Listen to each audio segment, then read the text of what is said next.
오늘 우리가 함께 상고할 말씀의 제목은 낙심하지 않는 습관입니다. 한번 따라 하십시다. 낙심하지 않는 습관. 옆에 있는 사람과 서로 인사하면서 이렇게 서로에게 복을 빌어줍니다. 낙심하지 않으심으로 마침내 복을 받으시기 바랍니다.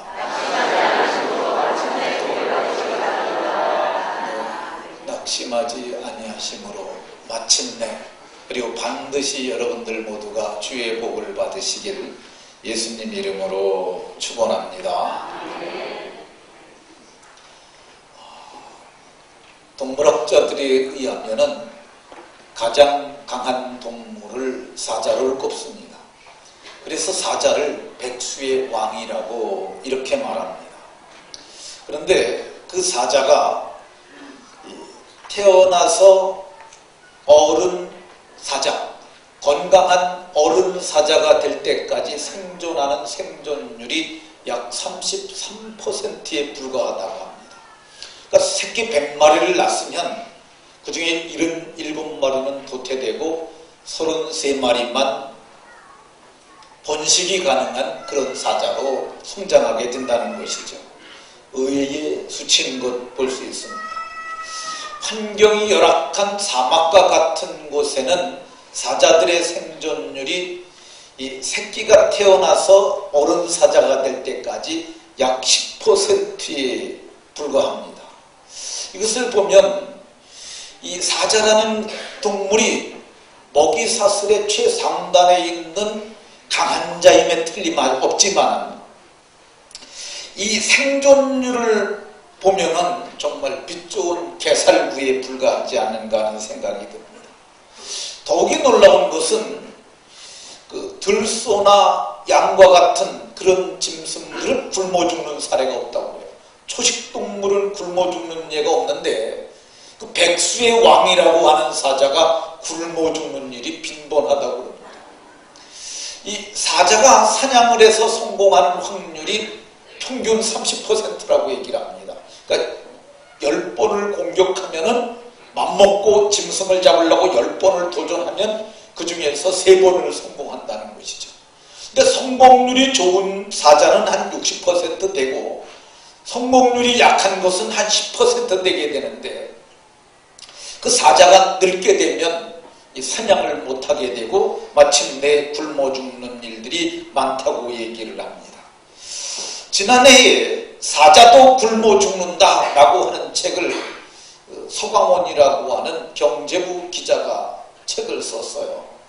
그 얘기는 뭐냐면은 사자가 백수의 왕임에도 불구하고 실패할 수 있고 실패가 반복되게 되면 사자도 굶어 죽을 수밖에 없으니까 당신들 기업이 아무리 튼튼하다 할지라도 정신 바짝 차리지 아니하면 망할 수 있다는 그런 경고성 책이라고 하는 생각이 듭니다. 예수님 믿는 사람들도 이런 말을 합니다. 예수 믿으면 다 잘 된다. 근데 실제 우리끼리 얘기인데 예수 믿는 사람은 실패하지 않습니까? 실수하지 않습니까? 예수 믿는 사람도 실패할 수 있고 실수할 수 있습니다.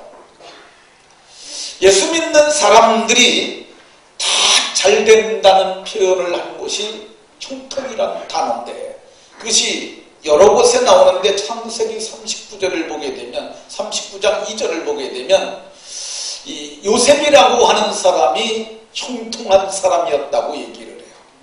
하나님이 함께 하심으로 그가 범사에 형통하였고 그 요셉과 같이 하나님을 믿지 않는 보디발마저도 그가 하는 것을 보고 하나님이 함께 하신다고 이렇게 증언을 했다고 얘기를 합니다.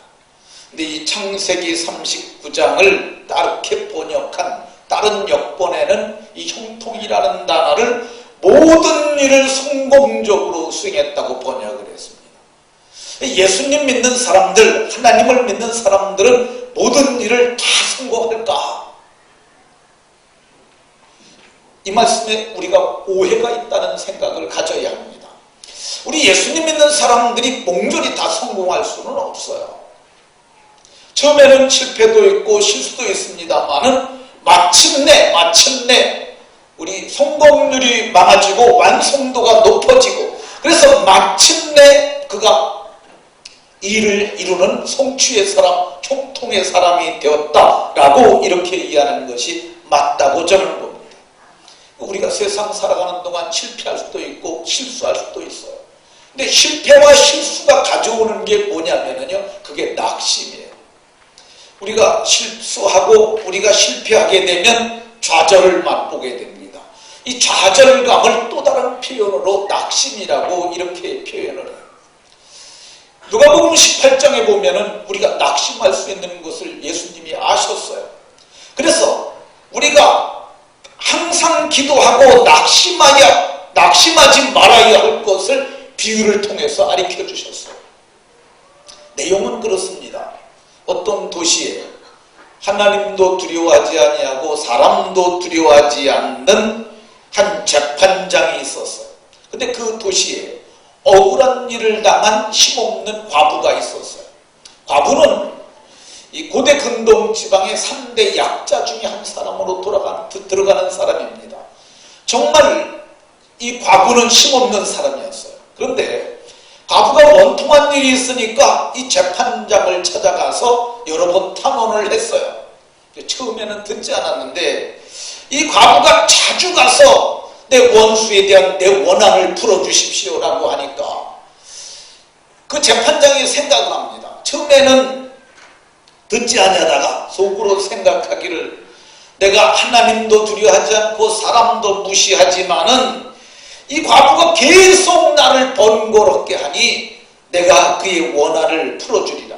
그렇지 아니하면 나를 계속 괴롭게 할 것이 아니냐. 그래서 원한을 풀어줬다고 얘기를 해요. 그러니까 낙심하지, 처음에는 이 과부의 탄원이 들어지지 않았어요. 그 과부는 실패를 하고 계속 좌절감을 맛봤음에도 불구하고 낙심하지 아니하였더니 하나님도 두려워하지 않고 사람도 두려워하지 않는 과부의 재판장의 마음까지도 마침내 바꿀 수 있다고. 너희가 세상을 살면서 낙심하지 말라고 우리에게 이렇게 비유를 베풀어 주셨던 것을 봅니다. 바울 사도께서도 우리가 선을 행하다 낙심하지 말지니 포기하지 아니하면 때가 이름에 반드시 거두게 될 것이라고 그렇게 말했어요. 우리가 낙심하지 아니하면 실수할 수 있습니다. 우리가 실패할 수 있어요. 그래도 낙심하지 아니하고 목표를 향해서 계속 가다게 되면 마침내 거둘 수 있다고 이렇게 얘기를 합니다. 오늘 우리가 봉독한 본문 1절에도 우리가 긍휼하심을 입은 대로 낙심하지 아니하고 낙심하지 아니하였더니 그의 생애의 사역의 열매가 풍성하였던 것을 우리는 교회사를 통해서 볼 수 있게 됩니다. 그러면 사람이 낙심하는 이유가 뭘까? 사람이 낙심하는 이유는 굉장히 다양합니다. 근데 외부로부터 영향을 받아서 낙심하는 경우가 많아요.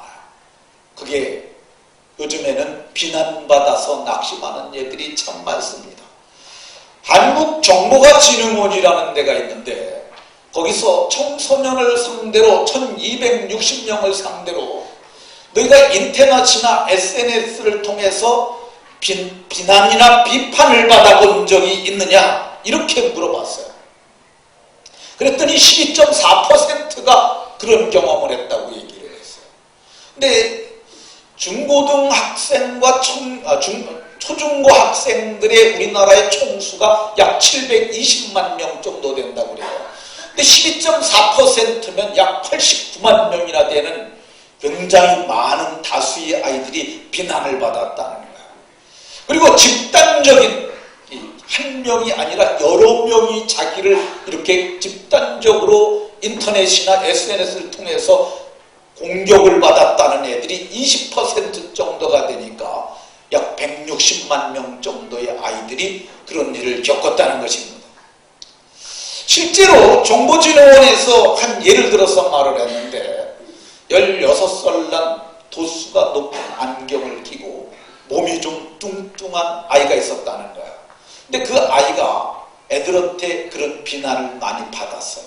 근데 애가 어려서부터 자기는 뚱뚱했으니까, 어려서부터 눈이 나빠서 도수 높은 걸 꼈으니까 그냥 비난을 감수하며 지냈어요. 근데 거르던 어느 날 자기 친구들이 인터넷에 자기 밥 먹는 사진을 올려놓고 거기다가 돼지 같아 이렇게 써놨다는 거예요. 근데 그 뒤에 비난 댓글들이 많이 달린 거야. 근데 그걸 보고 걔가 충격을 받았대. 그래가지고 그 다음부터는 밥을 못 먹는 거예요. 그걸 거식증이라고 그러는데 음식을 거절하는 그런 병에 걸려서 마침내 학교도 그만두고 심리학적 치료를 받았다는 그런 얘기를 우리가 들었습니다. 근데 21세기는 이 각종 정보의 발달로 각종 우리가 인터넷 매체나 SNS를 통해서 우리가 비판을 받을 수 있습니다. 근데 우리가 이런 비판을 받을 적에도 성경은 낙심하지 말라고 이렇게 얘기를 하고 있습니다. 저는 툭툭 털고 일어나라고 말씀드리고 싶어요. 제가 툭툭 털고 일어난 한 가정의 한 여자를 소개하도록 하겠습니다. 지금 한번 사진을 보여주세요. 지금 여기 나타난 여자가 1960년대 이후로 아주 유명한 여배우였던 엄앵란 씨입니다. 여기 청초하면서도 세련된 여배우였던 엄앵란. 그리고 지금 밑에 요 밑에 지금 엄앵란 씨 고개 품에 이렇게 나온 사진의 주인공이 강신성이라는 사람인데, 그 오른쪽에 있는 여자가 좀 약간 선모습만 같지 않습니까? 근데 이 여자가 위에 입이 이렇게 튀어나왔어요. 거기다가 눈도 조금 덜 이쁘고 광대뼈도 터나오고. 그래서 저 모습에다가 남자 옷을 입으면 완전히 남자 같아 보일 수도 있습니다. 근데 저 여자가 누구냐면 신성이라고 엄앵란이가 낳은 딸이라는 거야. 저 사람의 이름이 강경아라고 합니다. 근데 좀 생긴 게 아빠 엄마는 우리 한국의 유명한 배우들인데 제 외모가 저러니까 자기는 어렸을 적에부터 많은 비교를 당해왔고, 그리고 자기는 비난과 비판을 받았다고 얘기를 합니다. 근데 자기는 그래도 조금도 개의치 않는다고 그래요. 자기가 스스로 말하길 오죽하면 우리 아버지는 내게 엄앵란하고 신성일 사이에 어떻게 저런 얼굴이 나왔냐 그랬다고 그러는데, 그래도 자기는 조금도 개의치 않고 지금같이 살아왔다고 얘기를 합니다. 근데 제가 보기에 21세기에는 저렇게 툭툭 털고 일어나는 삶의 자세가 좀 필요할 것 같습니다. 모두가 툭툭 털고 비판해도 굴하지 않는 그런 하나님의 사람들이 다 되시길 예수님 이름으로 축원합니다. 언제 낙심할 수 있느냐? 사람이 정죄될 때 낙심할 수 있습니다. 그래서 예수님은 비판하지 말아라, 너희는 정죄하지 말아라, 예수님이 그렇게 말씀하셨어요. 우리는 정죄할 자격이 사실은 없습니다. 정죄할 수 있는 사람들은 어떤 사람들이냐? 세상에는 재판장의 법관만이 사람을 법에 의해서 정죄할 수 있어요. 법정에서도 완전히 최종 판결을 받기 전에는 죄인이라 하지 않습니다. 무죄 추정의 원칙이라고 하는 것이 있는데, 그래서 완벽하게 저 사람이 죄가 극명하게 드러났다고 할 때 법에 의해서 설명하고 재판장이 법을 형을 언도하고 고태를 두들겨야만 죄인이 되는 겁니다. 근데 우리는 사실 가끔 나름대로 자기 법을 가지고, 그걸 성경에서는 마음의 율법이라고 그러는데, 근데 마음의 율법을 마음대로 써서 사람을 정죄할 때가 많습니다. 죽일 놈, 못된 놈, 완전히 우리가 정죄를 해버리는 거죠. 나쁜 놈, 이렇게 정죄를 하는데 성경은 이것이 옳지 않다고 얘기를 하고, 그런 정죄를 받았을 때도 툭툭 털고 일어나야 할 줄로 믿으시기 바랍니다. 사람이 살다가 낙심하는 이유가 뭐냐? 자존감에 상처를 입었을 때 낙심할 수 있고요, 사업에 실패했을 때도 낙심할 수 있고, 병원에서 의사가 말하기 참 힘든 말을 하는 듯 하더니 참 말씀드리긴 그런데 중한 병이십니다, 그리고 암입니다, 그리고 사기입니다, 이렇게 되면 우리가 정말 낙심할 수 있습니다. 더 이상 어떤 대책이 없을 때, 소망이 없을 때 우리는 낙심할 수 있습니다. 근데 이렇게 낙심한 마음에 소생함을 얻지 못하면 대책을 찾아야 소생이 되는데, 소생함을 얻지 못하게 되면 낙담하게 됩니다. 이 낙심보다 더 중요한 것이 낙담이죠.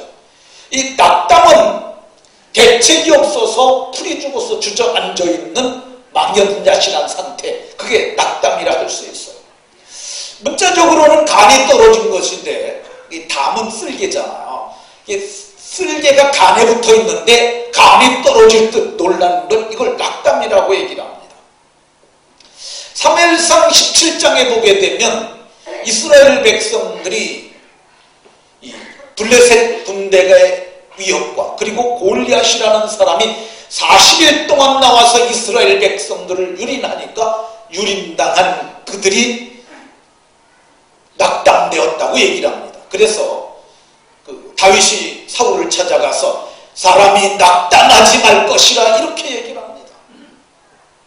사무엘상 25장에도 보게 되면 나발이라고 하는 사람이 있는데, 그 사람이 술김에 중차대한 실수를 하게 됩니다. 그리고 그 안에 아비가일이 당신이 이런 실수를 했습니다 그랬더니, 그가 낙담하여 몸이 돌과 같이 되었더니 열흘 만에 그가 죽었다고 이렇게 얘기를 해요. 낙담이 되고, 낙담이 소생할 길을 찾지 못하게 되면 죽을 수도 있습니다. 이스라엘 백성들이 다윗이 가기 전에 모두가 낙담해서 계곡에 숨고 바위 틈에 숨고 모두가 주저앉아 있었는데, 다윗이 찾아가서 그에게 말을 합니다. 사람이 낙담하지 말 것이라.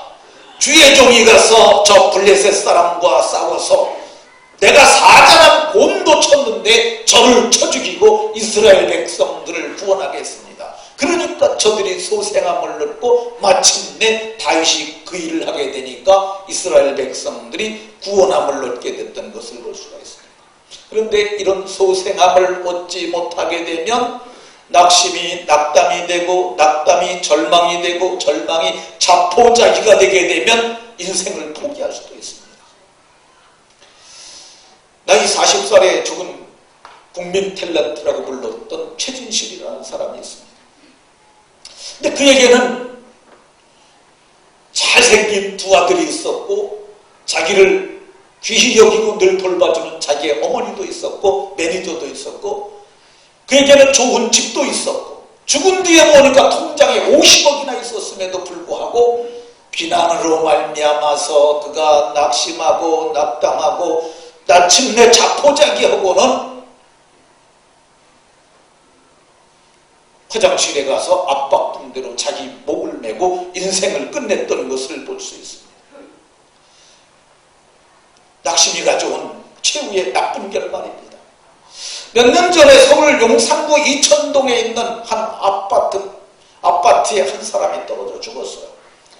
경비가 쿵 소리가 나가서 보니까 흰옷을 입은, 와이셔츠 입은 한 사람이 죽었다고 해요. 그 사람이 누구냐면 이병철 회장의 손자인 이재찬 씨인데, 세한미디어 회장을 지냈던 사람인데, 그 사람이 사업에 실패하고 낙심하고 있다가, 그래서 몇 년 동안 집에 치과하더니 마침내 창문 열고 들어 죽어서 인생을 마쳤어요. 실패가 그 사람에게 나쁜 결과를 가져왔어요. 요즘에는 고독사라고 하는 것이 있습니다. 이 고독사는 외로워서 죽는 거예요. 혼자 사는 사람들에게 찾아올 수 있는 위험입니다. 우리나라에 한 달에 죽는 사람의 숫자가, 자살해서 죽는 사람이 1000명이 좀 넘는다고 그러는데, 그래서 12,000~13,000명이 매년 죽어요. 근데 그 중에 100명씩은 고독사라고 얘기를 합니다. 우리나라에 지금 혼자 사는 사람의 숫자가 414만 2,165가구, 이게 400만 가구가 넘는데, 그 중에 약 10분의 1 정도는 고독사에 노출되었다고 얘기를 해요. 그는 자살 혹은 준자살로 갈 수 있는 위험한 사람들인데, 이런 사람들이 낙심하게 되고 낙담하게 되고 절망하게 되고 자포자기에서 마침내 인생을 포기할 수 있는 위험군에 속한 사람들이라고 얘기를 합니다. 근데 성경은 뭐라고 그러냐? 아무 아무리 현실이 어렵고 힘들고 괴로워도 낙심하면 안 된다고 얘기를 해요. 오늘 우리가 봉독한 본문에 보게 되면 낙심하지 않는 사람들이 나옵니다. 오늘 1절에 우리가 낙심하지 아니했는데 어떤 상황에서도 낙심하지 않았느냐? 우리가 사방으로 우겨쌈을 당하여도, 우겨싼다는 말은 한 곳으로 꽉 몰아서 피할 곳이 없게 만들어 놓는 거죠. 쌈은 쌈 싸먹는 그 쌈이에요. 그러니까 사방에서 우겨싸서 한 곳에 모아들여서 도저히 피할 길이 없는 상태죠. 그래도 낙심하지 않았다고 얘기해요. 답답한 일을 당하여도 낙심하지 않았다고 그러는, 답답한 거는 어떤 것이냐면 일이 뜻되지 않아서 애가 타고 속상한 것이 답답한 거죠.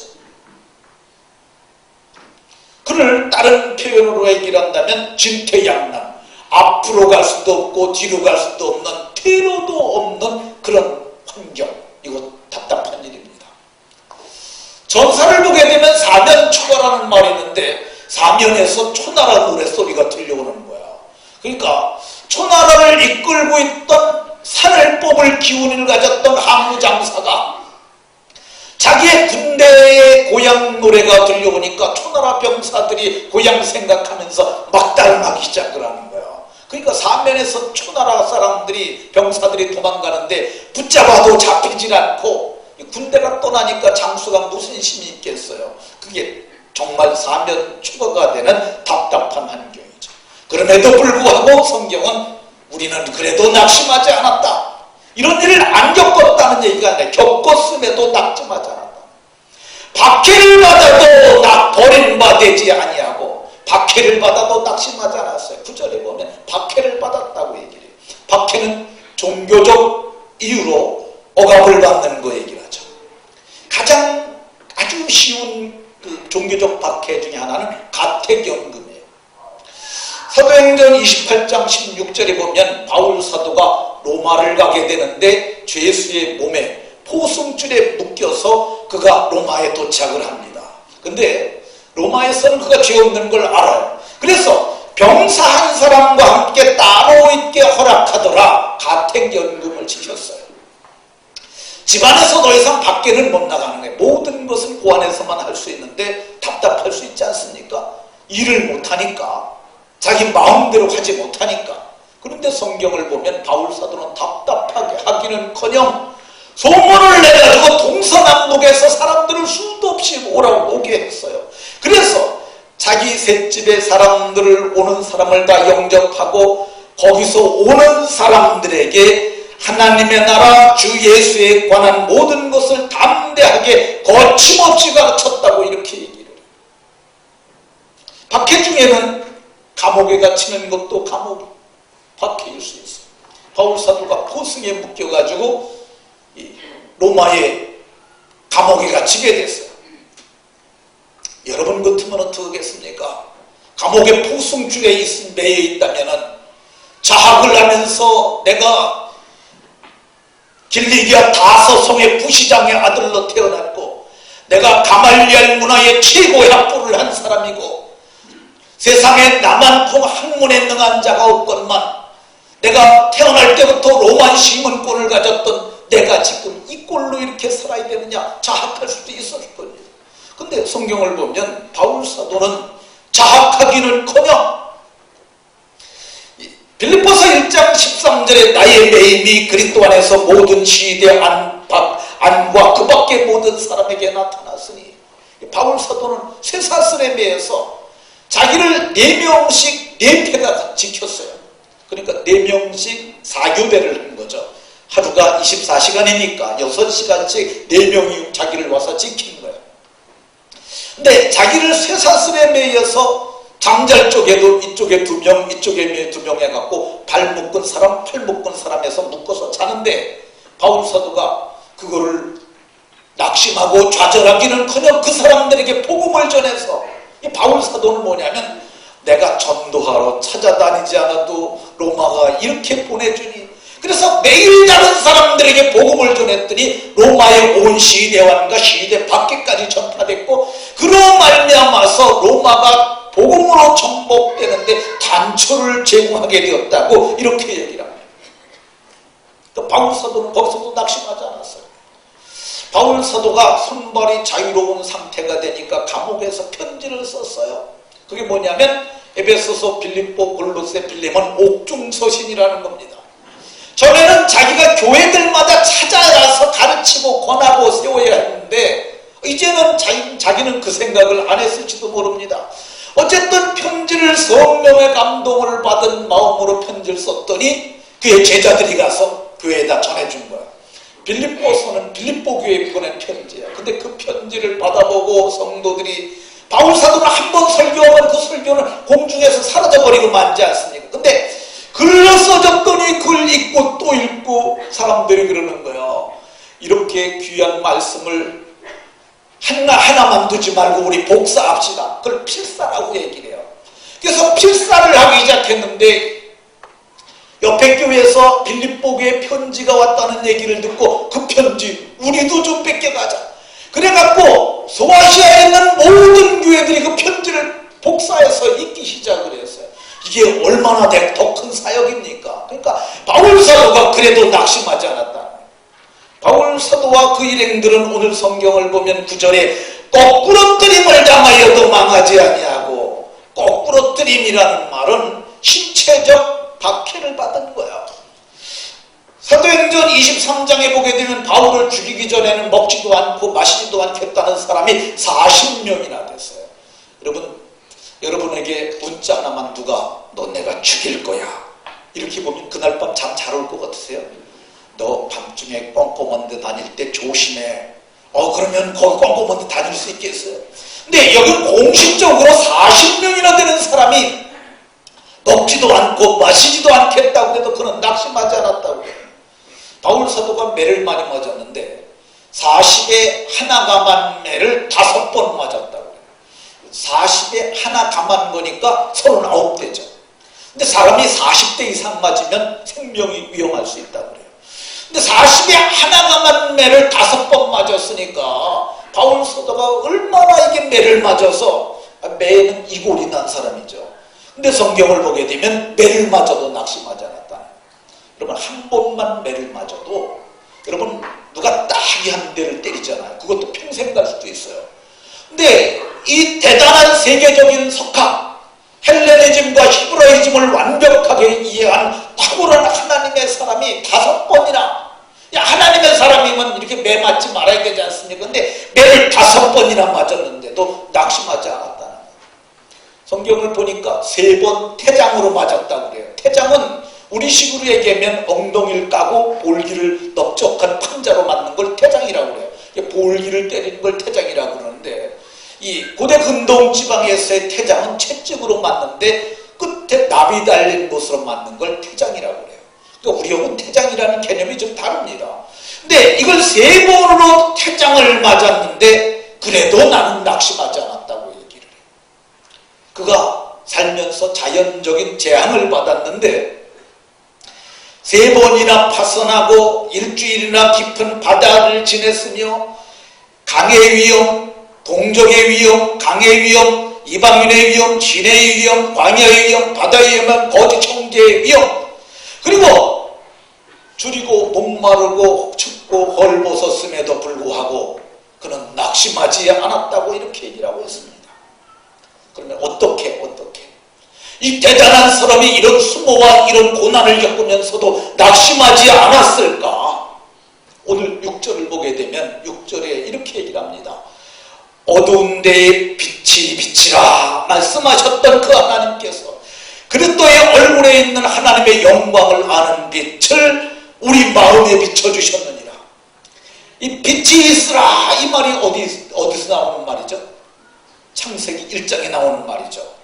빛이 비치라 말씀하셨던 그 하나님, 태초에 온 세상에 지금 태양이 존재하는 이유가 그분이 빛이 있으라 하심에 빛이 생긴 거야. 근데 그분께서 예수 그리스도의 얼굴에 있는 하나님의 영광을 아는 빛을 우리 마음에 비춰줬다는 거예요. 바울 사도가 내 마음에 나만 비춰주셨어 이렇게 말합니까? 아니죠. 우리 마음에 비치셨느니라. 그 빛을 우리가 받았으므로 우리가 이제는 뭐가 됐어요? 우리는 이제 세상의 빛이 됐어요. 어떤 분들은 우리가 빛이 되게 해주세요. 그런데 그건 잘못 알고 있는 거예요. 성경에 보면 앞으로 너희들이 잘 믿으면 빛이 될 것이라 이렇게 말하지 아니하고 너희는 세상의 빛이라.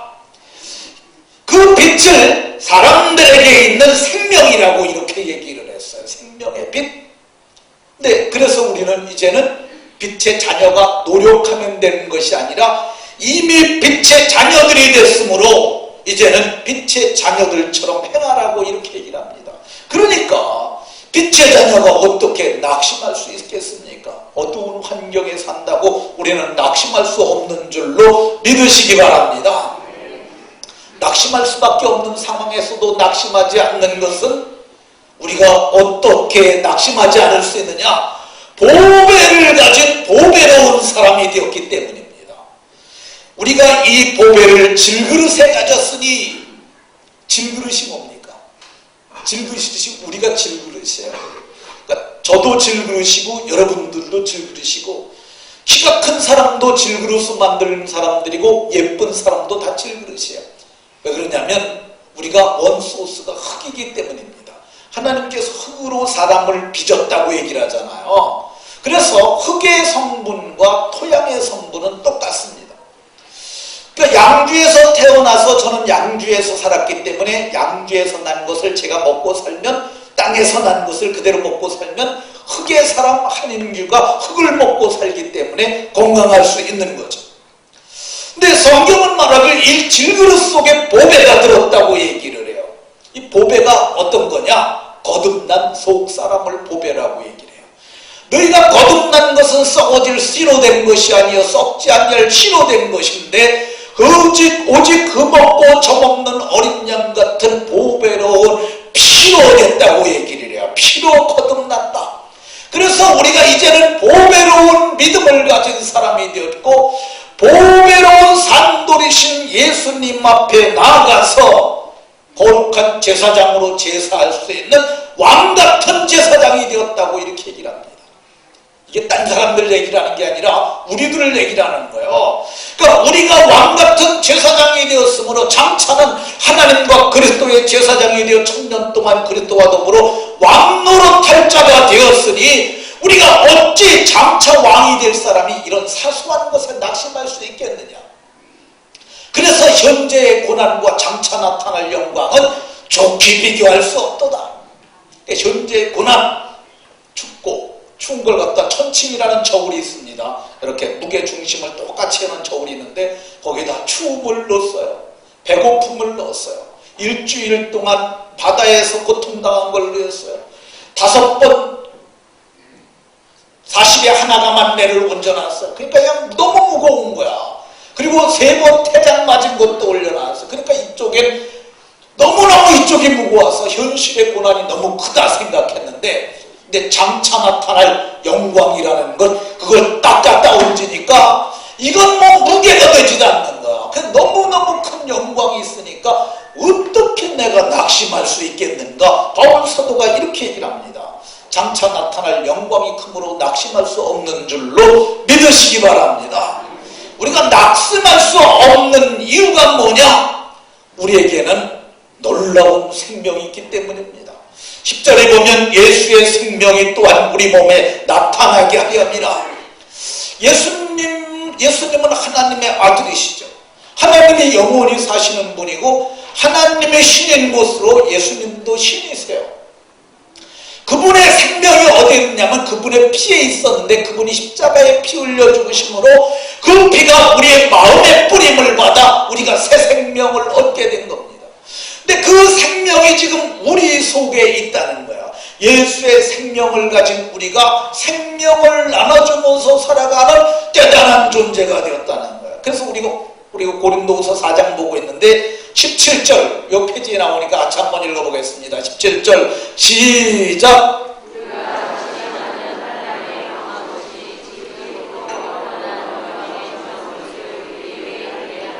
네, 지금 우리가 가만히 보니까 잠시 이 세상을 잠시라고 이게 사는 시간을 그러니까 잠시 아주 짧은 시간 받는 환난에 경한 것, 경자는 가벼울 경자였어요. 경자할 때 환난이 너무너무 우리는 크다고 생각하는데 따져보니까 환난은 너무너무 가벼운 거고 지극히 크고 영원한 영광에 중한 것, 이 중용차가 아니라 여기서 무거울 중자예요. 아주 대용차에 속하는 거죠.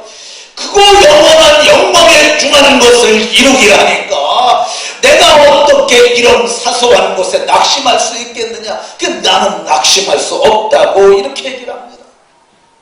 우리가 낙심할 수 없는 이유가 있는데 그 이유가 뭐냐면 우리는 직분을 받은 사람이기 때문입니다. 할 일이 있는 사람은 죽을 수 없어요.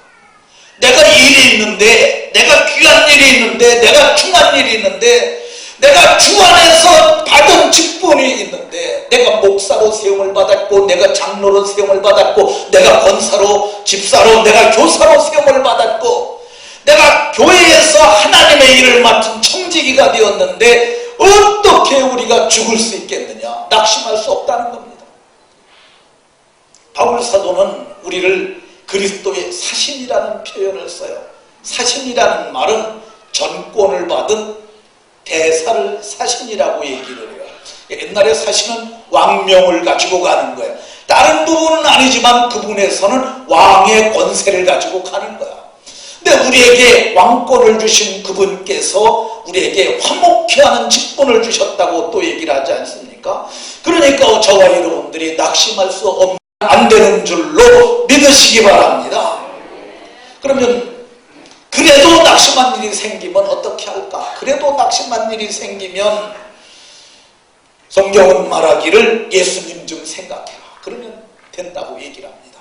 그래도 낙심할 일이 생기면 너희가 피곤하여 낙심하지 않기 위해서 하나님의 아들이 몸소 육체를 입고 오셔서 보여주셨던 그분을 생각하라고 얘기를 합니다. 그는 근본 하나님의 본체시라고 얘기를 하고 하나님과 동등된 분이라고 얘기를 하고 그러나 하나님과 동등됨을 취할 것으로 이야기하지 아니하시고 자기를 비워 종의 형체를 가지고 나타나셨고 자기를 낮추시고 그리고 죽기까지 복종하셨는데 그분이 바로 예수님이라고 이렇게 얘기를 하고 있습니다. 그러니까 너희가 힘드냐? 그러면 예수님 좀 생각해봐. 너희가 괴로우냐? 그러면 예수님을 생각해봐라. 예수님 얼마나 괴로웠겠느냐? 그걸 생각하라는 거예요. 제가 얼마 전에 좀 억울한 일을 당했습니다. 제가 당할 일이 아닌데 제가 정당함에도 불구하고 억울한 일을 당했어요. 많이 속상했어요. 그래서 제가 이렇게 말했습니다. 주님, 너무너무 억울한 일을 당해서 속상합니다. 근데 주님께서 나는 더 억울한 일을 당했다. 그래서 가만히 보니까 예수님은 죄가 없는데도 매를 맞으셨어요. 전 매 맞지 않았거든요. 얼굴에다 침뱉음을 받았어요. 저는 침뱉음을 맞지 않았어요. 따귀를 맞으셨어요. 저는 따귀도 맞지 않았어요. 예수님은 갈대로 머리를 맞으셨어요. 예수님은 죄수들이나 매달리는 죄수대에 매달려갖고 채찍으로 맞으셨어요. 그리고 예수님은 수많은 사람들이 지켜보는 길가에 십자가를 지고 골고다 언덕길을 오르셨어요. 저는 그런 수모를 겪지 않았어요. 그리고 예수님은 십자가에 매달려서 빨개 벗겨서 수많은 사람들이 지켜보는 가운데서 참으로 오랜 시간 매달려 죽으셨어요. 그거 생각하니까 내가 당한 이거는 아무것도 아니니까 예수님 생각하라는 것이죠. 예수님 생각하라. 낙심한 일이 생기면 힘을 내야 되는데 언제 힘을 내야 하느냐? 성경을 보면 하나님을 힘입고 힘을 내라고 이렇게 얘기를 합니다. 시간이 많이 가서 간단히 얘기를 하면 다윗이 아주 곤경한 일이 생겼어요. 하나님을 힘입고 용기를 근데 얻었다고 얘기를 해요. 우리가 힘든 일을 겪을 때 하나님 생각하고 용기를 얻어야 합니다. 어제 제가 이한우 집사님이 의정부에 있는 튼튼병원에 입원해서 거길 가서 문병을 했습니다. 얘기를 들어보니까 그분이 그 기능사인데 이 볼트를 끌는 걸 늘 하던 거래요. 안 끌리더래 그날은. 근데 이상하게 그래서 힘을 세게 줬더니 딱 딱 소리가 나면서 이게 끊어지더라는 거야. 근데 딱 소리 나는 순간 여기서도 딱 소리가 나더래. 이게 뭔 소린가 했는데, 첫째 날은 아무렇지도 않았는데 둘째 날 되니까 아프고 셋째 날 되니까 더 아프고, 그래서 보니까 인대가 끊어진 거래요. 뚝 끊어지지 않고 그게 완전히 끊어지면 안 아픈데 덜 끊어져가고 계속 아팠다고 그래요. 그래서 병원에 가갖고 했는데, 이게 이제 인대를 잇는 방법이 땡겨서 잇는 건데, 옛날은 다 쬐는데 이젠 째지 않고 구멍을 뚫러서 한다고 그래요. 6개 구멍을 뚫르고 뼈에다가 이렇게 볼트를 박는 거야. 앙카 볼트를 박고 거기다가 강철로 다 땡겨가지고 다 묶어놨대요. 그래가지고 했는데 많이 아프다고 그래요. 그래서 제가 얘기를 했습니다. 베드로 사도께서 말씀하시길, 너희가 고난을 당할 때 하나님을 생각함으로 슬픔을 참으면 이런 아름다워질 수 있으니까 하나님을 생각함으로 참으십시오. 이렇게 말했더니 그가 하나님 생각함으로 참겠다고 얘기를 했습니다. 근데 이렇게 하나님을 참고 사는 사람들에게는 하나님께서 마침내 복을 주시는 줄로 믿으시기 바랍니다. 마침내 딛고 일어서게 되고 마침내 복이 됩니다. 요셉은 노예로 팔려갔는데 총무가 됐다. 다시 감옥에 들어갔는데 나중에 그는 이스라엘을 양육하는 양육자가 되고 민족의 영웅이 됩니다. 요셉이 좀 멀리 있는 사람이라 생각되고 나는 요셉같이 못해서 안 된다고 생각하십니까? 그러면 제가 여러분들에게 마지막으로 이 한 사람 소개하고 마치도록 하겠습니다. 이 사람은 20살에 아스날 프로축구 유소년 클럽에 발탁되게 됩니다. 21살에 부모님이 사망하셨고 22살에 경기 중에 갈비뼈가 부러졌고 23살에서 벼락을 맞았고 25살에 다시 재기했는데 26살에 결혼하고 27살에는 이혼하고 28살에는 형제가 죽고 29세는 보증 서서 전 재산을 날리고 30살에는 폐암 진단을 받고 31세에 폐암이 치료되고 32살에 손수의 복귀를 했다가 33살에 계단에서 굴러져서 두개골이 파손되고 34살에는 왼쪽 손목에 총을 맞고 36살에는 인대가 끊어져서 선수 생활을 끝내게 됩니다. 39살에 코치로 시작을 했는데 40살에 폐암이 발병되고 4년 동안 폐암 치료하고 44살에 완치가 되고 45살에 감독으로 복귀했다가 46살에는 식중독으로 병원 신세를 짓고 47살에는 또 벼락을 맞았습니다. 이게 참 인생에 어떻게 벼락을 2번이나 맞습니까? 근데 제가 인터넷을 조회해보니까 소방방재청의 통계에 보니까 사람이 벼락을 맞을 확률이 164억 2,500만 분의 1이라는데 이 사람은 2번을 맞았으니까 328억 분의 1 그 확률에 된 사람이에요. 49살에 불이 나서 전 재산이 날아갔고 50살에는 감독직을 잃어버렸고 51살에는 더 이상 소유가 없어서 노숙을 합니다. 52살에 노숙자 생활 중에 억울한 누명을 쓰고 10년 동안 옥살이를 하고 62세에 밥을 먹고 살기 위해서 인쇄공장에 취직하고 그리고 66세에 인쇄소 사장이 되고 그리고 큰 돈을 법니다. 그리고 그가 자기가 생각한 바가 있어서 사회에 재산을 헌납합니다. 그리고 70세에 퇴직을 하고 71살에 결혼을 하고 73세에 맨체스터 유나이티드의 구단주가 됩니다. 그게 박지성 선수가 뛰고 있는 그 구단의 구단주가 되고 74살이 된 1년 뒤에 그만 그가 폐암이 또 재발을 해서 암만 3번 걸린 거야. 그래서 3번째 암에는 이기지 못하고 2002년도에 유명을 달리하게 됐습니다. 세상에 이런 인생도 있습니다. 근데 이 사람 계속 딛고 일어나지 않습니까? 억울한 것 때문에 내가 사람 죽이지도 않았는데 감옥에 들어갔다는 그것 때문에 평생 탄식하며 살 수도 있는데 이 사람 일어났지 않습니까? 힘들고 어려운 일이 있다 할지라도 희망을 갖고 말씀에 의지해서 희망을 갖는다면 마침내 우리가 복이 될 줄로 믿으시기 바랍니다. 저와 여러분들 모두가 낙심하고 좌절하고 쓰러지는 사람들이 아니라 가분연히 일어나서 정말 마지막 한때 하나님의 영광을 높이고 복 있게 살아가는 복된 성도들이 다 되시길 예수님 이름으로 축원합니다.